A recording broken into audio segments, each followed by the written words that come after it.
ఇప్పుడు వ్యవసాయం చేసే వాళ్ళ గురించి చెప్తా. వ్యవసాయం చేసే వాళ్ళకు ఎంత మిగులుతుంది, ఎంత భూమి చేస్తే ఎంత ఖర్చు వస్తుంది, ఎంత మిగులుతుంది అని చెప్తా. ఒక 8 ఎకరాల పొలం చేసినాం అనుకోండి, 8 ఎకరాల పొలానికి 2,50,000 ఖర్చు వస్తుంది. ఒకవేళ మనం ఆ పొలం చేయక ఎవరికన్నా కవులు ఇచ్చామనుకోండి, కవులకి ఇస్తే 1,30,000 వస్తుంది. ఒకవేళ మనం ఆ 8 ఎకరాల పొలం చేసినాం అనుకోండి, మంచిగా వండితే 5 లక్షలు వస్తాయి. లేక కొంచెం అటు ఇటు ఉండి మంచిగా వండకుంటే 4 లక్షలు, 4 లక్షల చిల్లర వస్తాయి. ఒకవేళ మంచిగా వండినట్టు ఏది ఉంటే ఆ పొలము మనిషికి ఎంత, ఒక నెలకు ఎంత ఉంటుంది లాభం అన్నది చెప్తా. రైతు 5 నెలలు కష్టపడితే ఆ పొలం పండుతుంది. 5 నెలలు అయితే 3,30,000 అయితే పెట్టుబడి కవులు తీయవలసిందే కదా. తీసేసినాక 5 లక్షలు వస్తే నెలకొక్క 30,000 మిగులుతాయి రైతుకు. ఒకవేళ మంచిగా వండకుంటే 4 లక్షలు, 4 లక్షల చిల్లర వస్తే 20,000 మిగులుతాయి. 20 చిల్లర, మంచిగా పడితే 30 చిల్లర మిగులుతాయి. ఒక్కొక్కసారి మాత్రం పెట్టిన పెట్టుబడి కూడా రాదు. రాకుండా వ్యవసాయం చేయకనైతే తప్పదు. రైతు కాబట్టి వ్యవసాయం చేయవలసిందే, ఇంకేం చేయడు కాబట్టి చేసుకోవాల్సిందే. ఎవరమైనా పండుతుంది పంట అని చేస్తాము. ఒకవేళ అదృష్టం బాగలేక పండలేదనుకోండి, అట్లయినా చేయవలసిందే. ఇంకా పెట్టిన పెట్టుబడి రాకున్నా ఈ సంవత్సరం బాధపడుతూనే ఉంటారు ఆ ఫసలుకు, పెట్టిన పెట్టుబడి రాకపోయానని. అట్లయినా మళ్ళీ ఇంకో ఫసలు అయితే చేస్తారు. చేసినప్పుడు ఆ ఫసలు కన్నా ఏమన్నా ఆశకైతే చేస్తారు. వస్తే ఆ ఫసలుకు రావచ్చు. ఇంకా పెట్టుబడి పోగా లాభము. ఇంకా అదృష్టం బాగుంటే మాత్రం 5 లక్షలు వచ్చినాయి అనుకోండి, 8 ఎకరాలకు 30,000 చిల్లర ఉంటుంది నెలకు.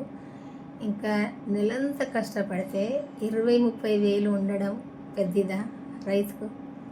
ఇంకా భూమి వీడు లేకుండా చేస్తారు, ఎందుకంటే చేయాలి తప్పదన్నట్టుగా. అదృష్టం బాగుంటే బాగానే మంచిగానే ఉంటుంది, 30,000 చిల్లర, 20,000 చిల్లర. అదే అదృష్టం బాగా లేకుంటే నెలకు 10,000, 5,000 మిగులుడు సుతం మిగిలిన వాళ్ళు ఉన్నారు, ఏం మిగిలిన వాళ్ళు కూడా ఉన్నారు. ఈ రోజుల్లో 2 పిల్లలను రైతు వాళ్ళని చదివించి వాళ్ళకు పెళ్ళిళ్ళు చేయాలంటే ఎంత ఖర్చు అన్నది అర్థం చేసుకోవాలి. ఈ 30,000 తోటి, 20,000 తోటి ఏం చదివియడము, ఏం పెళ్ళి చేయడం అన్నది. ఒకవేళ పెళ్ళి చేసినాక, చదివించినాక పెళ్ళి చేయాలనుకోండి, పెళ్ళి చేస్తే ఈ రోజుల్లో ఆడపిల్లలైతే కట్నాలు ఇవ్వవలసిందే. ఎందుకంటే ఈ రోజుల్లో కట్నాలు ఇవ్వకుంటే ఎవరు పెళ్ళి చేసుకుంటలేరు కదా. ఇంకా పెళ్ళి చేయాలంటే ఈ రోజుల్లో కూరగాయల భోజనాలు, పప్పుసారు భోజనాలు అంటే ఎవరు సుత నచ్చుతలేరు. మేకలకు వెయ్యాలి, మటన్ పెట్టాలి పెళ్ళిళ్ళు చేస్తే.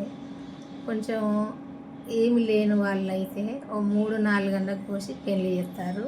ఇంకా మధ్యతరగతి కుటుంబం అయితే 8-9 వస్తారు. ఇంకా చాలా ఉన్న వాళ్ళు ఏది ఉంటే 20-30 సుతా కోసి పెళ్ళిళ్ళు చేస్తారు. ఎందుకంటే ఏమి లేని వాళ్ళు, ఈ మధ్యతరగతి కుటుంబాలు ఈ ఖర్చులు పెట్టాలంటే ఈ వ్యవసాయం చేస్తే ఒక నెలకు 20,000, 15,000, 30,000 వచ్చినట్టే కదా. ఎక్కడ ఇస్తే ఏం మిగులుతున్నాయి చెప్పండి.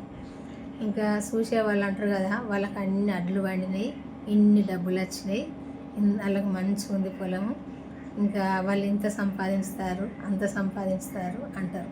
కానీ కష్టం చేయనేమో చేత కాదు. మంచిగా బతికే వాళ్ళైనా ఏడ్చే వాళ్ళు అయితే చాలామంది ఉన్నారు. కష్టం చేసుకొని ఏదో బతుకుదాం, పిల్లలు చదువుకుందాము అనుకున్న వాళ్ళమైనా ఏడ్చే వాళ్ళు చాలామంది ఉన్నారు. ఏ కష్టం చేయని వాళ్ళు. ఇంకా ఏదో ఎవరి పని అయితే వాళ్ళు చేసుకుంటాం కదా. వ్యవసాయం చేసే వాళ్ళ వ్యవసాయము, ఇంకా కూలి పని చేసుకునే వాళ్ళు కూలి పని, ఇంకేదైనా బిజినెస్ చేసుకునే వాళ్ళు బిజినెస్, ఏదో ఒక పని చేసుకొని అయితే మంచిగా బ్రతకాలన్న వాళ్ళు మాత్రం చేసుకుంటారు, బతుకుతారు. ఇంకేం చేయని వాళ్ళు మాత్రం ఎప్పుడు ఏడ్చుకుంటూనే ఉంటారు. వాళ్ళకి ఎందుకంటే కష్టం చేత కాదు. ఒక్కళ్ళవైనా ఏడవడం అంటే ఏడ్చుకుంటూనే ఉంటారు. కష్టం చేసుకున్న వాళ్ళవైనా ఎంత కష్టం చేస్తే అత్తన్ని డబ్బులు అన్నది అర్థం కాదు వాళ్ళకు. కష్టపడితేనే అర్థమైంది. కష్టపడినప్పుడు మనిషికి అర్థం కాదు. కష్టపడి ఏం సంపాదిస్తానమన్న వాళ్ళకే తెలుస్తుంది. ఇంకా చూసే వాళ్ళకి ఏం తెలియదు. నేను చెప్పింది కనుక మీకు నచ్చినట్టయితే, నేను చేసిన వీడియోలు మీకు నచ్చినట్టయితే వీడియో చివరి దాకా చూడండి. వ్యవసాయం గురించి నాకు కొంచెం అనుభవం ఉంది కాబట్టి నేను చెప్తాను. ఇంకా చివరి దాకా చూసి అయితే మన ఛానల్ అయితే సబ్స్క్రైబ్ చేసుకుని వాళ్ళంటే చేసుకోండి, లైక్ అయితే చేయండి. మళ్ళీ వీడియోతో అయితే కలుద్దాము. మరి ఉంటా.